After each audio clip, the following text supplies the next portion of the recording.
This video is showing different air movements that have been captured on camera.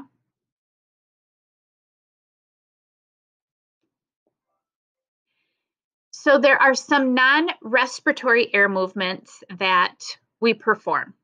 These do not function in gas exchange, and most of them are a result of reflex action, either due to clearing air passages or to express emotion.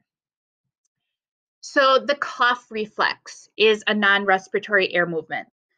This is stimulated by irritants in the lower respiratory tract. The sneeze reflex is very similar to the cough reflex, but it is stimulated by irritants in the upper respiratory tract. The hiccup reflex is stimulated by irritation of the diaphragm muscle or nerves leading to the diaphragm. It's a diaphragm spasm followed by a closure of the vocal cords, which is what gives the hiccup its sound. Here you can watch a slow motion sneeze.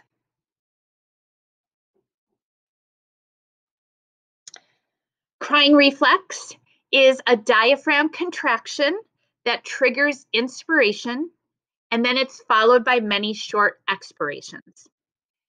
Crying reflex is emotionally induced.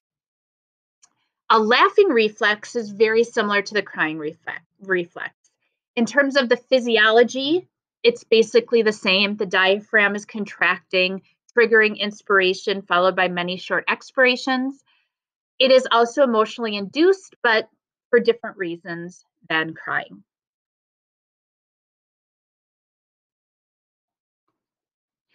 The yawn reflex, or oscitation, is a deep inspiration and stretching of the eardrums. It ventilates all alveoli, and it's when the tidal volume approaches the inspiratory capacity. They aren't quite sure why we yawn. It doesn't seem to have anything to do with a lack of oxygen or trying to get rid of carbon dioxide. And so that's something that is still being studied.